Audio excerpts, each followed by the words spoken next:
So I have the script and the majority of the footage done for a Mario Kart 8 96 track ranking. However, there are already so many 96 track rankings out there, and that has been stressing me out, so I said, f it, let's just do a Super Mario Kart ranking. The worst Mario Kart game, no contest. It has awful controls and the simplest tracks in the franchise. Doesn't mean I don't have anything to say. Final thing is this will be ranked in context of the game. None of these would go above D tier when ranking the entire franchise. Be sure to laugh at any Super Mario Kart defenders in the comments. I'd prefer this emoji. Let's begin. First, G tier.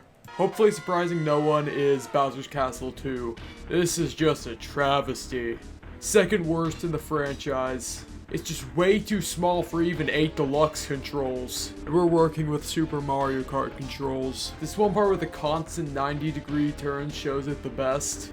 Also, anyone who defends the dead end, which is god-awful game design objectively, with, oh, you need object permanence, that applies to blind turns too, which you complain about. Cons of it being abhorrent game design and fucking over new players outweighs you can sometimes make a cool shortcut if you're lucky enough to get the item. The fact that this is a point I even need to debate shows how bad Nintendo opinions have gotten recently. I don't even know why I'm even analyzing it. Treating it like an actual track is being way too nice to it. It was clearly someone smashing their head on a keyboard and not meant to be an actual track, and then it accidentally got left in. F tier.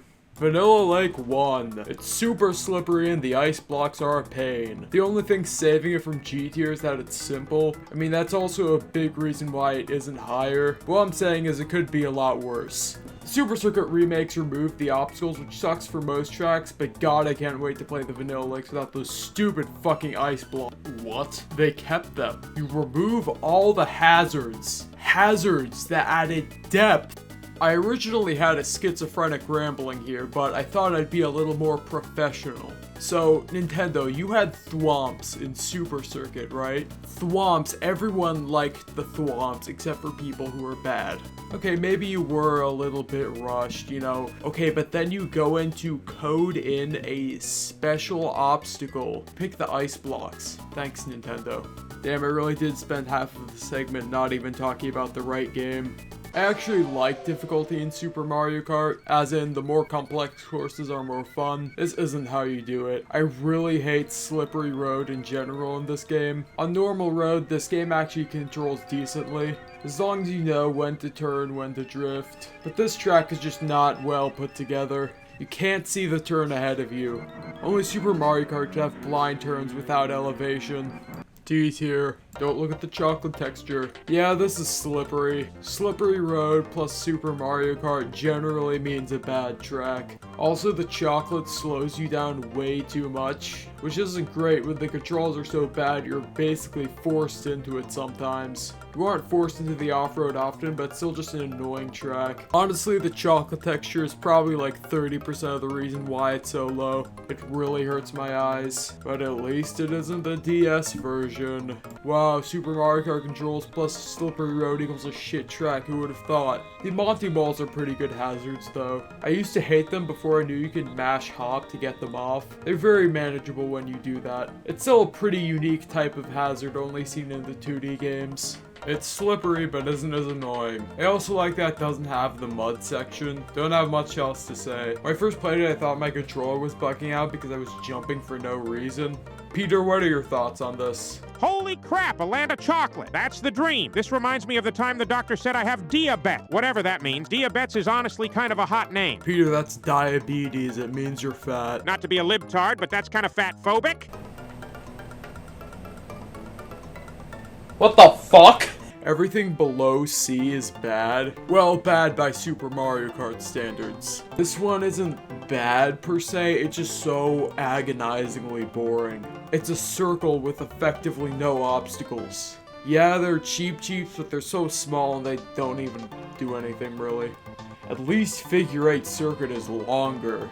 This is 5 laps around a small circle. One of the most boring tracks in the franchise. Figure 8 circuit is still worse though. At least in this one you're making turns. C tier. I like the twisty turns, but there's this one part I kinda hate. It's this U-turn. They even placed pipes here because they knew it would be impossible to take. Unless you're a speedrunner, but that applies to everything. You can't drink mercury. Unless you're a speedrunner, you'll find some way to do it. It has a layout. I guess dodging the deep water puddles is okay. Thank God it isn't the DS version. Just notice there's a lot of DS slander in this video. I'm sorry to the DS fans out there. In this game, when you fall in the deep water, you pop out. The tricks are how hard and unforgiving they are to dodge. But in DS, it counts as out of bounds. It's just way too punishing. I know complaining about something being punishing in the Mario Kart community is a death sentence, but come on, this is kinda dumb. Please forgive me for talking about the wrong game again, there just isn't a lot to talk about with these. And as a beginner track, I'd say it's really good. It's decently fun to take the turns. It's extremely simple, but basically every track in this game is extremely simple.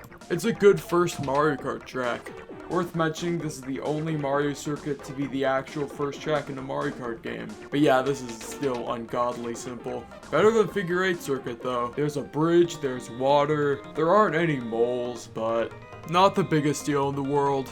It is slippery, but I don't really mind that much. It's Mario Circuit 1, but with a better theme and a more complex layout. This is one of the few basic courses to actually have a gimmick. If you bonk the wall, that part of the wall falls off, meaning if you bonk that area again, you die. It has this cool shortcut.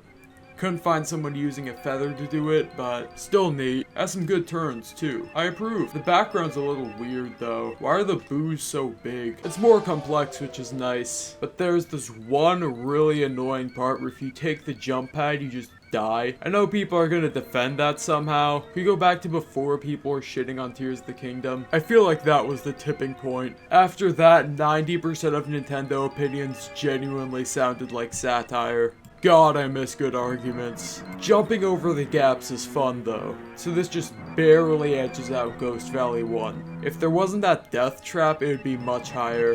This is actually a very complex Super Mario Kart track without being infuriatingly stupid. I consider turns where you need to release the gas to be an issue, and this track has a couple of them. It's slippery, which is also a downside. But you have the moles once again, and you can jump between the bridges. It's good. Well, good by Super Mario Kart standards. There are also these funny water moles. B tier. Bowser Castle 1 is pretty simple, but I do like the thwomps. Makes it a step above the other basic tracks. You really need to pay attention to their movements so you can make it past them. And I really like those types of dynamic hazards. It also has some fun jumps. Top 5 and we're only in B tier, relative to this game. This has some nicer curves than Mario Circuit 1, and I do like nice curves. The main thing is that you get to jump over a part of the stage, which I really like. There are some pipes in all the Mario circuits, but I especially like how they're used here. There are pipes blocking the inner path, so if you want to take the fastest route, you need to deal with them. But if you don't want to risk it, you can take the outer path, which is a little bit slower. Even if it's pretty easy to avoid the pipes, I still think it's fun game design. A tier. Makes sense why they chose this to remake in 8 Deluxe. It has a consistent theme of split paths. The first split path is kind of pointless. There's no real reason to take the slower ones. It is fun to jump though. The second choice is much more interesting. You're split into lanes, which I assume means items could hit you easier. I don't know, I'm never playing the Grand Prix mode ever again. The furthest path, which the devs thought was the fastest, or maybe the world record didn't go that path because he didn't want to deal with the hazard. There's a thwomp blocking that path, that's neat. Definitely the most complex course in this game. A lot of you are probably very surprised right now. And I know this is a nuclear take, but if it makes you feel any better, this used to be uncontested top 1. I never noticed the ice blocks and ice physics until my recent playthrough. And yeah, they're a little annoying. At least the ice blocks aren't as bad as Vanilla Lake 1 since they don't push you back, they just kinda slow you down. And it's feasible to avoid them. But making the cuts is just too fun. It's some of the most fun you could have in Super Mario Kart, so I just couldn't rank it low. The only unique one. This stage is brutal. Maybe a little too brutal in my opinion. You need to slow down a lot, which is less fun than constantly going forward. But it's still excellent. The whoops are also really cool. I like that they actually hurt you instead of making you bonk. Also, one thing I noticed is that the thwomps on lap 1 don't move, they just stay in the air. I don't know if that's like actually something that exists or just something weird, I don't know. The paths getting more narrow as you go on is also a really cool method of adding difficulty, especially since there's no off-road on this track. This hits up the following rainbow roads very well for being in Super Mario Kart. If this is number 2, what's number 1? Mario Circuit 4! It's the twistiest, turniest track in Super Mario Kart, and it doesn't have slippery road. Such a twisty, turny Super Mario Kart track you might expect to be a nightmare to control. But once again, on normal road, this game actually controls decently well, so this track is still really fun. I can't believe it, I'm actually having fun in Super Mario Kart. Doesn't mean I wanted a 9 over Toad's Factory, Airship Fortress, GBA Rainbow Road, or any other track not in Super Mario Kart. That's my list.